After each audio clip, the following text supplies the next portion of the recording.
PM Modi का 10 फरवरी से 13 फरवरी तक शेड्यूल टाइट। मोदी अगरतला से मुंबई और लखनऊ से बेंगलुरु तक देश के सभी कोनों को कर रहे कवर। गृह मंत्री अमित शाह 14 फरवरी को मधुबन के दौरे पर। शाह का हरियाणा दौरा बीजेपी के लिए बेहद खास। तुर्की में फिर आया भूकंप, रिक्टर स्केल पर 4.7। मापी गई तीव्रता, कार में रहने पर मजबूर।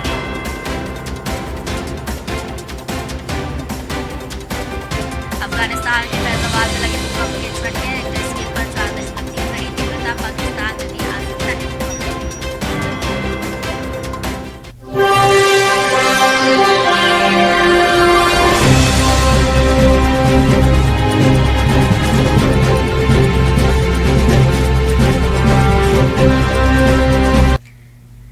नमस्कार, ओंकार न्यूज देख रहे हैं आप। आपके साथ मैं हूं आस्था श्रीवास्तव। रुक करते हैं खबरों का। प्रधानमंत्री नरेंद्र मोदी आज बेंगलुरु में येलहंका के वायुसेना स्टेशन में एयर इंडिया 2023 के 14वें संस्करण का उद्घाटन करने पहुंचे। पीएम मोदी ने कहा कि नई ऊंचाई नए भारत की तस्वीर है। ये आयोजन भारत के बढ़ते हुए दायरे की तस्वीर है। एयर इंडिया 2023 के 14वें संस्करण में प्रधानमंत्री नरेंद्र मोदी ने आगे कहा, बेंगलुरु रक्षा एक ऐसा क्षेत्र है जिसकी तकनीक, मार्केट और सतर्कता को सबसे जटिल माना जाता है। हमारा लक्ष्य है 2024-25 तक इसके निर्यात के आंकड़े को 1.5 बिलियन से बढ़ाकर $5 बिलियन तक ले जाया जाए। पीएम नरेंद्र मोदी ने कहा कि देश विदेश के एग्जीबिटर इसमें अपनी भागीदारी कर रहे हैं। इसमें अब तक अपने सारे रिकॉर्ड तोड़ दिए हैं। इसमें भारतीय एमएसएमई भी है, स्वदेशी स्टार्टअप भी है और दुनिया की जानी मानी कंपनी भी है। पीएम नरेंद्र मोदी इन दिनों चुनावी कार्यक्रम को लेकर बहुत व्यस्त चल रहे हैं। उनका शेड्यूल भी काफी टाइट है। कुछ ही दिनों में पीएम नरेंद्र मोदी हजारों किलोमीटर की यात्रा कर रहे हैं। इस साल कई राज्यों में विधानसभा के चुनाव है और इसी वजह से पीएम नरेंद्र मोदी काफी व्यस्त है। 10 फरवरी से लेकर 13 फरवरी यानी कि आज तक उनका काफी शेड्यूल टाइट है। त्रिपुरा भी जाने की संभावना पीएम मोदी की जताई जा रही है। इन 4 दिनों में पीएम नरेंद्र मोदी 10,800 किलोमीटर से अधिक की दूरी तय कर रही हैं और चुनावी वाले राज्यों में 10 जनसभाओं को संबोधित करेंगे, जिसमें उन्होंने कई जनसभाओं को संबोधित भी किया। प्रधानमंत्री मोदी अगरतला से मुंबई और लखनऊ से बेंगलुरु तक देश के सभी कोनों को कवर कर रही हैं। 10 फरवरी को पीएम ने दिल्ली से लखनऊ की यात्रा की और Uttar Pradesh global investor summit का उद्घाटन भी किया है। मुंबई में 2 वंदे भारत ट्रेन और सड़क परियोजनाओं को हरी झंडी दिखाई। दौसा में सड़क परियोजना को झंडी दिखाई। पीएम मोदी ने शहर में अल-जमी तो सैफियाह के नए परिसर का उद्घाटन किया है। 2 दिनों में 2,700 किलोमीटर से अधिक की दूरी प्रधानमंत्री ने तय की है और अब त्रिपुरा यात्रा उनकी प्रस्तावित है। राधा किशोरपुर में 2 जनसभाओं को संबोधित करेंगे। तो आपको बता दें कि 2024 में लोकसभा चुनाव को लेकर प्रधानमंत्री नजर बनाए हुए हैं और लगातार विधानसभा चुनावों पर भी उनकी नजर है। विधानसभा चुनाव जिस तरीके से त्रिपुरा, राजस्थान, मध्य प्रदेश और तमाम ऐसे राज्यों में होने वाले हैं, वहां पर प्रधानमंत्री पहुंच रहे हैं। राजस्थान में ही चुनावों के पहले 2-3 बार से ज्यादा प्रधानमंत्री पहुंच चुके हैं और कई लगातार यात्राएं प्रधानमंत्री कर रहे हैं। 10 से 13 फरवरी तक पीएम की लगातार यात्राएं हैं, जनसभाओं को संबोधित पीएम कर रहे हैं और आज भी पीएम त्रिपुरा जा सकते हैं। त्रिपुरा में पीएम नरेंद्र मोदी का आज भी कार्यक्रम प्रस्तावित है।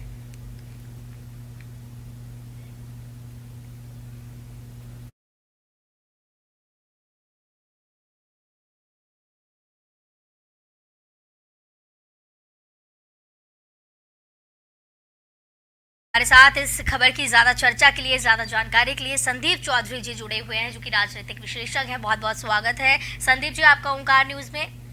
धन्यवाद आस्था जी। संदीप जी, प्रधानमंत्री लगातार जो है चुनावी क्षेत्र का दौरा कर रहे हैं, त्रिपुरा जा रहे हैं, राजस्थान जा रहे हैं और तमाम ऐसे राज्यों में जा रहे हैं जहां पर विधानसभा चुनाव बेहद नजदीक है। तो क्या आपको लगता है कि जिस तरीके से सौगातें देने का काम प्रधानमंत्री कर रहे हैं, सड़क परियोजना की सौगात कर रहे हैं और आज ही एयरो शो का उद्घाटन उन्होंने किया, इसका असर ये विधानसभा चुनाव या फिर 2024 के होने वाले लोकसभा चुनावों में असर देखने को मिलेगा? देखिए आस्था जी, 2024 का जो लोकसभा चुनाव की हम बात कर रहे हैं, उससे पहले 9 राज्यों में विधानसभा चुनाव होने हैं और मैं ये मानता हूं कि प्रधानमंत्री मोदी और भारतीय जनता पार्टी पूरे तरीके से इलेक्शन मोड रोड में आ चुकी है। और आप ये मानकर चलिए, जितने दौरे हैं, जितनी घोषणाएं हैं, ये सभी चीजें इलेक्शन को ध्यान में रखते हुए की जा रही हैं, जो कि इलेक्शन से पहले माहौल बनाना है। और मोदी जी इस काम के मैं मास्टर मानता हूं। जब से वो राजनीति में 2014 के बाद गुजरात से निकलकर देश की राजधानी दिल्ली में पहुंचे, प्रधानमंत्री का कार्यभार उन्होंने संभाला है, उन्होंने हिंदुस्तान की राजनीति को किस तरीके से बदल के रख दिया। आज हिंदुस्तान की राजनीति को पूरे तरीके से, चाहे वो प्रिंट मीडिया हो, इलेक्ट्रॉनिक मीडिया हो, सोशल मीडिया हो, हर जगह उसकी चर्चाएं होती हैं। कोई भी काम हो, छोटे काम को एक इवेंट कैसे बनाना है, वो भारतीय जनता पार्टी और नरेंद्र मोदी जी जानते हैं। और अब वो दौर आ चुका है, वो दौर शुरू हो चुका है। चाहे वो लखनऊ में जाना हो, ग्लोबल समिट की बात कर रहे हो आप, चाहे वो बोहरा समाज के बीच में जाना हो, चाहे आज राजस्थान के कोटा में जाना हो, दौसा में जाना हो, तो जो भी चीजें हैं वो 2024 के इलेक्शन से पहले की तैयारियां हैं। और भारतीय जनता पार्टी उसके लिए पूरा रोड मैप तैयार कर चुकी है, कार्यक्रम लाइन में है। तो वन बाय वन आप देखेंगे इस तरीके की चीजें देखने को मिलेंगी। तो क्या संदीप जी, आपको लगता है कि ये जिस तरीके से कर रहे हैं, लगातार जो कार्यक्रम प्रस्तावित कर रहे हैं, सौगातें दे रहे हैं, जनता पर इसका असर पड़ेगा? जी बिल्कुल असर पड़ेगा, नहीं पड़ेगा ये तो इलेक्शन के बाद पता चलेगा। क्योंकि आपने हाल ही में जो चुनाव देखे, उसमें गुजरात में जहां भारतीय जनता पार्टी ने रिपीट किया सरकार को, वहीं हिमाचल में उनके हाथ से बीजेपी की सरकार चली गई। तो ये चीजें तो समय बताता है और वोटर तय करता है कि वो कामों से कितना खुश है, कितना खुश नहीं है। लेकिन सरकार ये दिखाने की कोशिश जरूर करेगी कि हमने क्या किया और हम क्या करने वाले हैं और हमारा फ्यूचर प्लान क्या है। तो इस चीज के लिए तो हमें और आपको इंतजार करना पड़ेगा कि जनता क्या करेगी, जनता कितनी खुश है, कितनी खुश नहीं है। लेकिन सरकार अपनी कोई कोर कसर छोड़ना नहीं चाहती। बिल्कुल। और जिस तरीके से प्रधानमंत्री दौरे पे दौरे कर रहे हैं, इसके साथ ही अमित शाह कर रहे हैं, नड्डा कर रहे हैं और तमाम बीजेपी के जो दिग्गज नेता हैं वो भी इसके लिए एक्टिव नजर आ रहे हैं। तो संदीप जी, इस पे अगर बात करें, इन दौरों पर कांग्रेस और विपक्ष जो है जमकर हमलावर है, साथ ही इस पर कांग्रेस प्रधानमंत्री पर भी हमलावर है। जी आस्था जी, बिल्कुल कांग्रेस हमलावर है, लेकिन आपको ये देखना पड़ेगा कि आपको हमला किस तरीके से करना है, कैसे करना है। हाल ही में कल आपने देखा 13 प्रदेशों के राज्यपाल नियुक्त कर दिए केंद्र सरकार ने, राष्ट्रपति ने उस पर मुहर लगा दी। और कांग्रेस ने अब्दुल नजीर, जो कि सुप्रीम कोर्ट के जज रह चुके हैं, उनको राज्यपाल बनाया है। तो इस पर सवाल खड़ा कर दिया। तो आपको ये देखना पड़ेगा कि किस चीज पे आपको विरोध करना है, किस पे नहीं करना है। देखिए, संविधान आपको राइट देता है कि किसी को भी आप राज्यपाल बना सकते हैं, लेकिन अगर आप बिना सोचे समझे सवाल खड़े करेंगे, इससे मुस्लिम समाज के बीच में एक मैसेज जा सकता है कि कांग्रेस क्या मुस्लिमों को कुछ बनते हुए नहीं देखना चाहती, या क्या हम लोग कांग्रेस के गुलाम हो चुके हैं। तो आपको चीजों को सिलेक्ट करना पड़ेगा, देखना पड़ेगा किस चीज पर विरोध होना चाहिए, कब विरोध होना चाहिए और कब विरोध नहीं होना चाहिए। तो आपको सिलेक्ट करना पड़ेगा। संदीप जी, तो आप किस एंगल से इसे देखते हैं कि जिस तरीके से पीएम का दौरा है, कांग्रेस विरोध कर रही है, और अभी जो एक्सप्रेसवे का उद्घाटन हुआ है दिल्ली मुंबई का, जो दौसा में किया गया है, कई राज्यों से होकर वो एक्सप्रेसवे गुजरता है, तो आप किस एंगल से इन सभी चीजों को देखते हैं? देखिए आस्था जी, जो डेवलपमेंट के कार्य हो रहे हैं, जो अच्छे कार्य हैं, आपको उनको अप्रिशिएट करना पड़ेगा। लेकिन आप एक विपक्ष है, आप हमेशा अप्रिशिएट करके भी राजनीति नहीं कर सकते। आपको विपक्ष का काम है कि सरकार को घेरना चाहिए, और सरकार को घेरने के लिए मुझे लगता है कि इनको बहुत सारे मुद्दे हैं कांग्रेस के पास या विपक्ष के पास। मैं कहूंगा, जिस तरीके से बीजेपी ने या मोदी जी ने देश से वादा किया था किसानों की आय दोगुना होगी, उसके झूठ पर उसको घेरा जा सकता है। जिस तरीके से वादा किया था 2 करोड़ रोजगार हर साल लोगों को मिलेंगे, इस बात पर लगातार बीजेपी सरकार को घेरा जा सकता है। जिस तरीके से वादा किया था कि महंगाई कम होगी, इस चीज पर लगातार सरकार को और मोदी जी को घेरा जा सकता है। और ऐसे तमाम मुद्दे हैं। तो कहीं ना कहीं संदीप जी, ये कहा जा सकता है कि कांग्रेस जो है भुना नहीं पा रही है, सही तरीके से वार नहीं कर पा रही है। देखिए आस्था जी, मैं ये नहीं कह सकता कि भुना नहीं पा रहे हैं। जिस तरीके से राहुल गांधी ने अभी भारत जोड़ो यात्रा की थी, काफी सक्सेसफुल रही वो यात्रा, काफी उनको सपोर्ट मिला। और जिस तरीके की चीजें मीडिया के माध्यम से और निकल के आई कि उनकी जो वोट बैंक है या जो उनके चाहने वाले हैं, उनमें भी इजाफा हुआ है, बढ़ोतरी हुई है। तो लेकिन ये बात जरूर है कि जिस तरीके से सटीक एक गाइडलाइन की तरीके से उसको अटैक किया जाना चाहिए या सरकार को घेरना चाहिए, उसमें अभी भी मैं मानता हूं कि कहीं न कहीं कोई कमी है। चलिए, बहुत बहुत बहुत धन्यवाद संदीप जी हमारे साथ जुड़ने के लिए और इस खबर की तमाम चर्चा के लिए। तो आपको बताते चले कि प्रधानमंत्री नरेंद्र मोदी धुआंधार प्रचार में लगे हुए हैं और चुनावी राज्यों में अपनी नजरें बनाए हुए हैं। कहीं ना कहीं अब जिस तरीके से सौगातें देने का सिलसिला ये चल रहा है प्रधानमंत्री की तरफ से, हाल ही में राज्यपाल बदले गए हैं। महाराष्ट्र के राज्यपाल की जिस तरीके से अनबन देखने को मिल रही थी सरकार से, वहां से भगत सिंह कोश्यारी को भी बदल दिया गया है। तो कहीं ना कहीं हर राज्य पर प्रधानमंत्री का और केंद्र सरकार का इस दौरान नजर बनाए हुए हैं। कहीं किसी भी तरीके से कोई चूक नहीं होने देना चाहती है सरकार, ताकि विधानसभा चुनाव में कोई भी नुकसान उठाना पड़े।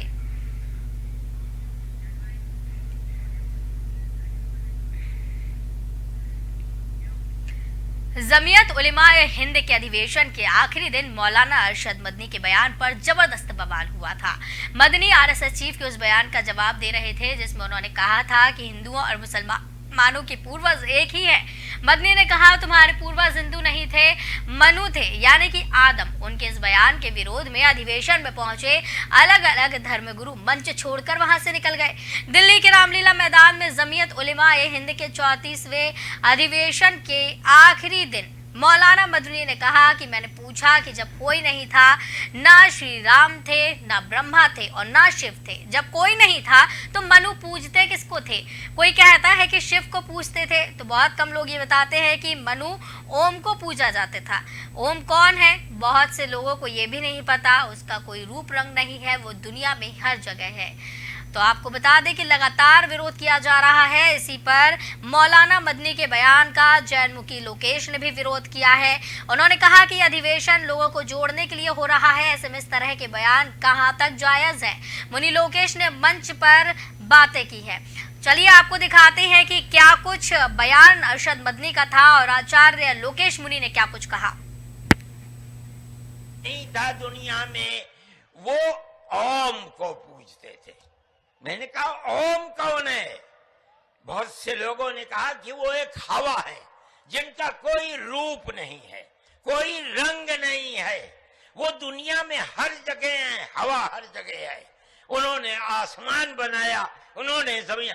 मैंने कहा कि अरे बाबा, इन्हीं को तो हम अल्लाह कहते हैं, इन्हीं को तो तुम ईश्वर कहते हो, इसी को तो हम अल्लाह कहते हैं। फारसी बोलने वाले खुदा कहते हैं, अंग्रेजी बोलने वाले गॉड कहते हैं। इसका मतलब यह है कि मनु एक अल्लाह, मनु यानी आदम, एक ओम यानी एक अल्लाह को पूजते थे। ये हमारे मुल्क की सहारनपुर से आए हुए मदनी साहब का जो वक्तव्य आया, वो बिल्कुल उस वक्तव्य से कोई जोड़ने वाली बात नहीं है और उन्होंने अपनी एक कहानी। हम तो ये कहते हैं हमको पैदा करने वाला हमारा माँ बाप है, हमारे माँ बाप ने हमको पैदा किया है, हमको भगवान महावीर या अल्लाह ने पैदा नहीं किया है, हम उनको उससे ऊपर मानते हैं। ये फालतू की बातें, उसने पैदा किया, अरे पैदा मेरे माँ बाप ने किया और हम ये मानते हैं कि मेरे अच्छे कर्मों से सद्भाग्य का निर्माण होता है, खराब कर्मों से दुर्भाग्य का निर्माण होता है। हम इस फिलोसॉफी को मानते हैं। हमने सारी मुल्क को जोड़ने की बातें की। इन्होंने इस तरह से उस आदम को, अल्लाह को ला करके और मनु को लाके जिस तरह से प्रतिपादन किया, पूरी की पूरी ये हम जो भारतीय सर्वधर्म संसद के लोग, और हमने सर्वसम्मति से, मैं अकेला नहीं, हम इसका विरोध करते हैं। कांग्रेस अध्यक्ष और राज्यसभा में विपक्ष के नेता मल्लिकार्जुन खड़गे ने सोमवार को समान विचारधारा वाली विपक्षी दलों की बैठक बुलाई है। ये बैठक राज्यसभा की कार्यवाही शुरू होने से पहले संसद में खड़गे के कार्यालय में। इस बैठक में हिंडनबर्ग रिसर्च और अडानी मुद्दे पर संसद में सरकार को घेरने के लिए रणनीति बनाने पर चर्चा की उम्मीद थी। अमेरिका फर्म हिंडनबर्ग रिसर्च की रिपोर्ट के मद्देनजर खड़गे ने शुक्रवार को अडानी समूह के कारोबार की संयुक्त संसदीय समिति से जांच कराने की अपनी पार्टी की मांग को दोहराया है। मीडिया को संबोधित करते हुए खड़गे ने कहा कि क्या अडानी घोटाले की जांच नहीं होनी चाहिए? क्या उस पैसे पर चर्चा नहीं होनी चाहिए जो सार्वजनिक क्षेत्र के बैंकों ने अडानी के व्यवसायों में निवेश किया है? तो आपको बता दें जबकि इस दौरान मल्लिकार्जुन खड़गे ने एक बैठक बुलाई है समान विचारधारा वाले नेताओं की इस दौरान बैठक है और सभी इस दौरान शामिल इसमें हुए हैं। संसद के बजट सत्र के बीच में आज कांग्रेस अध्यक्ष मल्लिकार्जुन खड़गे ने समान विचारधाराओं वाले विपक्ष की बैठक बुलाई। इस बैठक में सदन की रणनीति तय करने पर चर्चा हो रही है। आपको बताते चले कि इस दौरान सदन में किस तरीके से सरकार को घेरा जा सकता है और किस तरीके से सरकार को जवाबदेह अडानी मुद्दे पर होना पड़ेगा और अडानी मुद्दे पर किस तरीके से वो जवाब दे सकती है और तमाम ऐसे मुद्दों पर चर्चा हुई है। हालांकि संसद के बजट सत्र के पहले चरण का आज आखिरी दिन है। राज्यसभा को 13 मार्च तक के लिए अब स्थगित कर दिया गया। हिंडनबर्ग की रिपोर्ट पर विपक्ष के सांसदों ने जेपीसी की मांग को लेकर हंगामा किया, जिसके बाद उच्च सदन को स्थगित करना पड़ा। बता दें, अडानी पर हिंडनबर्ग की रिपोर्ट को लेकर विपक्ष लगातार जेपीसी की मांग कर रहा है और इसके पहले अडानी मुद्दे और तमाम ऐसे मुद्दों को लेकर मल्लिकार्जुन खड़गे ने बैठक बुलाई। इधर लोकसभा सचिवालय में कांग्रेस सांसद राहुल गांधी को भी नोटिस जारी किया गया। सचिवालय ने बीजेपी सांसद निशिकांत दुबे और संसदीय कार्य मंत्री प्रहलाद जोशी की विशेष अधिकार हनन के नोटिस पर राहुल गांधी से जवाब मांगा है। लोकसभा सचिवालय ने राहुल गांधी से कहा है कि 15 फरवरी तक इसे नोटिस पर जवाब भी दाखिल करे। राहुल गांधी को लोकसभा में नोटिस पर खड़गे ने कहा कि राहुल गांधी ने संसद में जो भी कुछ कहा था वो पहले से पब्लिक डोमेन में है, जो सभी लोग बोलते और लिखते भी हैं।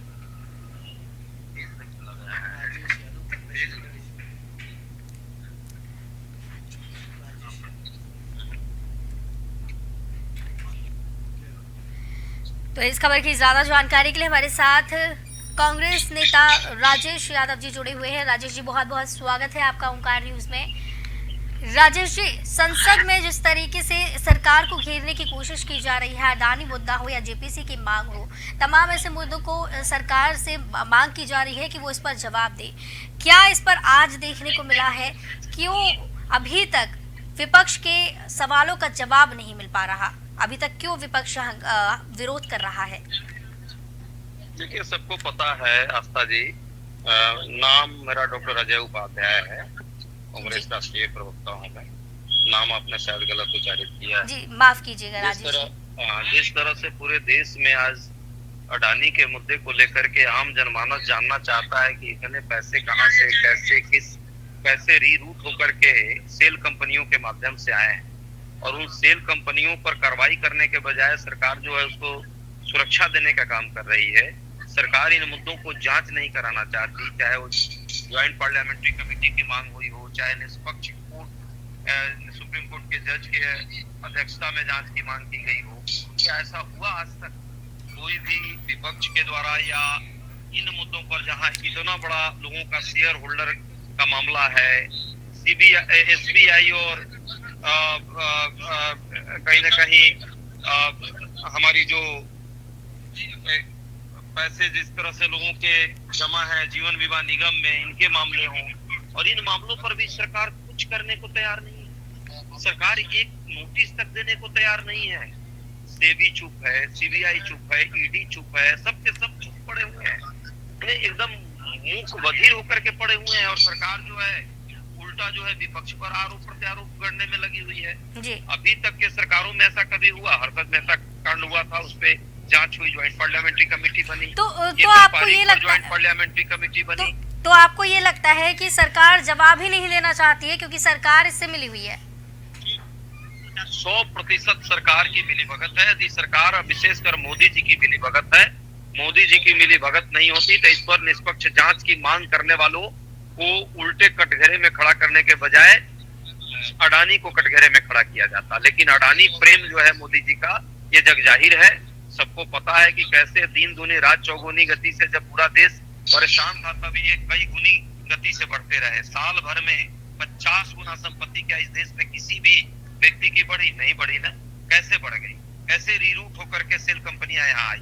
कैसे पूरे देश में जो है हाहाकार एक तरफ मचा हुआ है और दूसरी तरफ जो है जब कोरोना का टाइम था और उस समय अडानी की संपत्ति लगातार बढ़ती रही।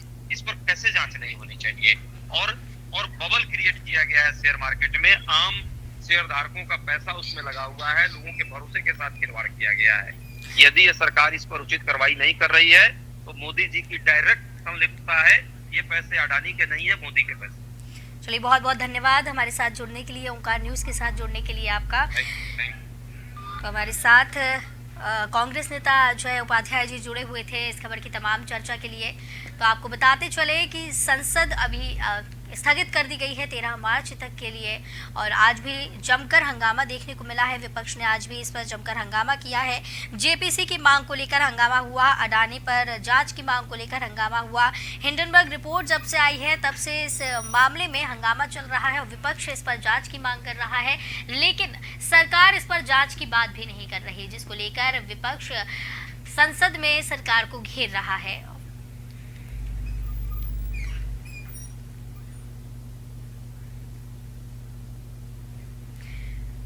मध्य प्रदेश के पूर्व सीएम कमलनाथ बागेश्वर धाम पहुंचे। कमलनाथ ने बागेश्वर में बालाजी के दरबार में पूजा अर्चना की। उन्होंने हनुमान मंदिर में मंगल कामना भी की। बताया जा रहा है कि कमलनाथ बागेश्वर धाम के पीठाधीश्वर धीरेन्द्र शास्त्री से मुलाकात की। बागेश्वर धाम के पीठाधीश्वर धीरेन्द्र शास्त्री पिछले कुछ दिनों से देश भर में चर्चा में है। दरअसल पिछले दिनों धीरेन्द्र शास्त्री की नागपुर में श्री रामचरित चर्चा आयोजित हुई थी। इसके खिलाफ महाराष्ट्र अंधश्रद्धा निर्मूलन समिति ने नागपुर पुलिस से शिकायत की थी। समिति ने धीरेन्द्र शास्त्री पर अंधविश्वास और जादू टोना को बढ़ावा देने का आरोप लगाया था। इसके बाद से धीरेन्द्र शास्त्री चर्चा में है। जहां कुछ लोग उन पर अंधविश्वास को बढ़ावा देने का आरोप लगा रहे हैं, तो वहीं उनके समर्थकों के द्वारा उनका समर्थन किया जा रहा है और इसे सिद्धि बताया जा रहा है। नागपुर पुलिस ने पिछले दिनों अंधश्रद्धा निर्मूलन समिति के आरोपों पर धीरेन्द्र शास्त्री को क्लीन चिट दे दी थी। पिछले दिनों हुए विवाद के बाद से धीरेन्द्र शास्त्री की लोकप्रियता काफी तेजी से बढ़ रही है, तो लगातार नेता उनसे मिलने के लिए भी पहुंच रहे हैं। इसी के चलते कमलनाथ का भी दौरा प्रस्तावित है और धीरेन्द्र शास्त्री इन दिनों सनातन का चेहरा बनते जा रहे हैं। धीरेन्द्र शास्त्री ने 13 से 19 फरवरी तक बागेश्वर धाम में धार्मिक आयोजन किया है। आज से आयोजन शुरू हो गया है, जिसमें देश के मशहूर और प्रसिद्ध कथावाचक शिरकत कर रहे हैं। इस तरह से देश भर के 21 कथावाचक भजन गायकों को एक जगह पर इकट्ठा करेंगे। शिवरात्रि के मौके पर एक बड़ा मेला भी यहाँ पर आयोजित हो रहा है। बागेश्वर धाम पहुंचे कमलनाथ चुनावों से पहले एक्टिव नजर आ रहे हैं। तो आपको बताते चले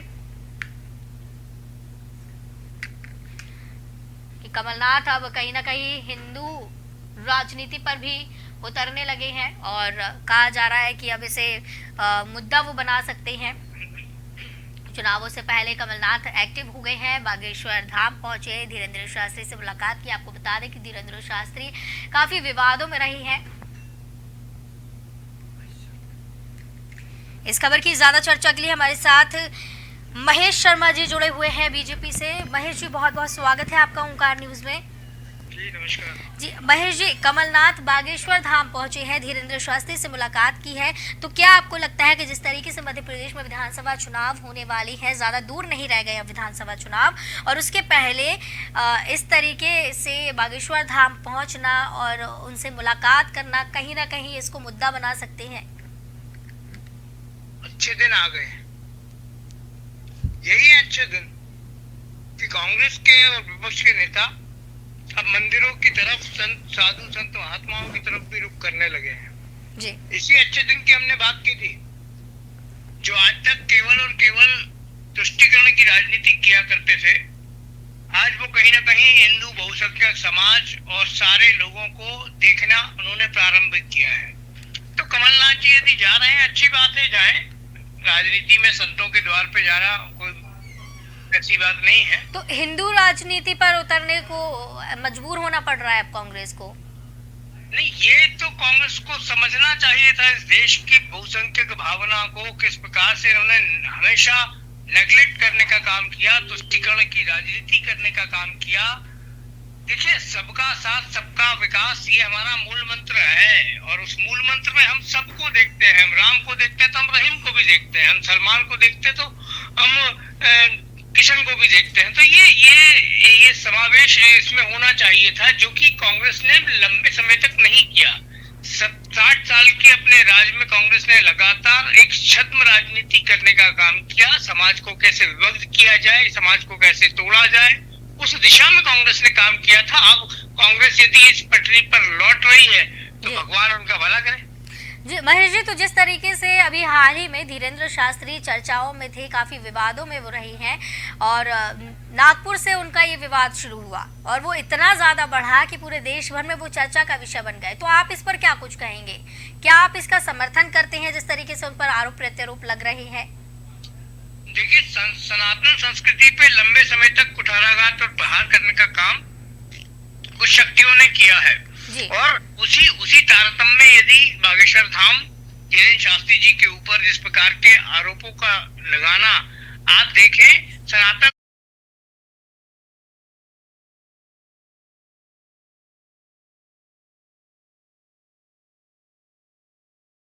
चिड़े हैं और उनका हम सनातन विचार यदि वो कहीं ना कहीं लोगों में प्रचार प्रसार करते हैं तो निश्चित रूप से उसका समर्थन करते हैं।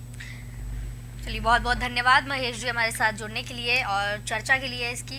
तो आपको बताते चले कि मध्य प्रदेश में विधानसभा चुनाव नज़दीक है, ज़्यादा दूर नहीं रह गए हैं। इसी के चलते अब कांग्रेस भी हिंदू राजनीति पर उतरने को मजबूर हो गई है। बागेश्वर धाम कमलनाथ पहुंचे हैं और उसको एक मुद्दा कमलनाथ बना सकते हैं।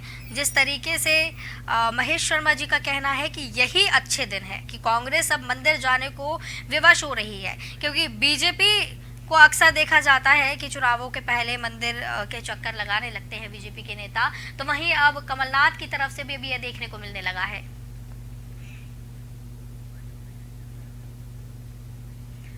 तो इस बुलेटिन में फिलहाल इतना ही। मुझे दीजिए इजाजत। नमस्कार।